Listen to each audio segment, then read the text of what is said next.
We're here with Lady Demon basketball head coach, co-head coach Brooke Stoehr. Still getting used to saying that.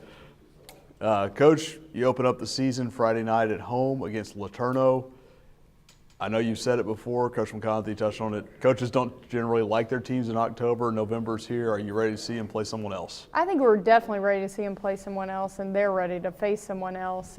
We just came from practice and probably not sure we can beat anyone after today's practice. But we're making progress, and I think that's the beauty of what we do in November and December is you prepare and get your team ready and get better every single day. And I think that the big thing for us is we can't expect to be where we were at the end of last year right now. And kind of talked to our team about that a little bit this morning, especially our seniors of you're not a finished product. We don't expect you to be a finished product, but I do expect a perfect effort and a great effort every single day.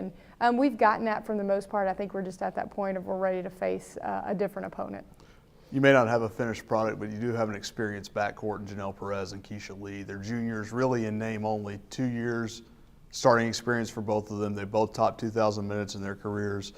Even though you do have a lot of new faces this season, you do have those two to fall back on. I know that's a bit of a security blanket, especially for a former point guard like yourself. Absolutely. I think guard play, especially when you get to the postseason, is extremely critical. And if you can value the ball and retain possession and not give the other team extra opportunities by turning it over, leading the layups, I think that you give yourself a good chance to stay in games and a good chance to compete. And with those two, we definitely do that. We've had a couple of players that have stepped up in the preseason early on. Amy Staha has shot the ball extremely well. She's executing offense at a very good tempo. Tashina Moore, a transfer for us, has come in and really produced. So I think we've got some good depth in the backcourt. Chelsea Rogers, another starter, has been very solid for us. And so I think that backcourt is definitely something that we'll continue to see that experience play out early in the season,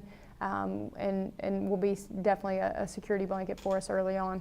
And up front, Presley Owens seems to have made some strides toward the end of last year and going into this season, her senior season. She has, and I think that for when you go back and you look at the efficiency that our team had when Presley was on the floor, she averaged around 15 minutes a game, and you go back and you see what we were giving up when she was not in the game.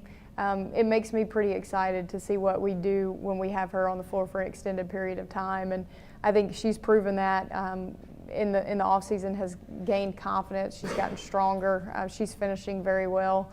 So I'm excited to see what she does kind of in an extended role. Are you excited at this point to get going? I know we've talked so much about last year and the great run in March, the NCAA tournament berth, the first for this program in a decade. I know you always want to look forward. I know this is a turn the page kind of moment. Last year was wonderful. You celebrated. Now you've moved forward. How important is it to start at home where you have been so successful your first 2 years with you and Scott here? Well, I think it's great to start at home. I think anytime we can play and pray through in front of our own fans and in front of our students, they provide a great home court advantage for us. Our team has done very well at home. I think some of that is just the confidence of being in your own gym, sleeping in your own bed, and that's natural. But we're excited. I think that if you can get off to a good start at home and then hopefully build on that as we go, you figure out how to play and how to win, and then you go on the road and try to translate that into a road victory. We touched on the returners coming back, the Janelles, the Chelseas, the Keishas, the newcomers, anyone that maybe exceeded expectations going into this opener on Friday night? Well, I think you'll see a lot of minutes out of Tashina Moore, a transfer from South Plains. We had watched her a good bit in high school when we were out in Lubbock, and she's been extremely aggressive. She's one that's always around the ball. We'll be able to play her both outside on the perimeter and inside for us when we go to some smaller lineups. But she's been very good for us. I think you look at a couple of freshman posts, and Tia Youngblood and Nay Sonko, they'll play big minutes for us and really kind of have some growing pains with them along the way, but they've got to get some experience and be ready to go by the time conference play rolls around. Sammy Thomas on the perimeter has been solid for us, and I think just getting her some minutes in lineups that are favorable for her as she runs the point with an experienced group.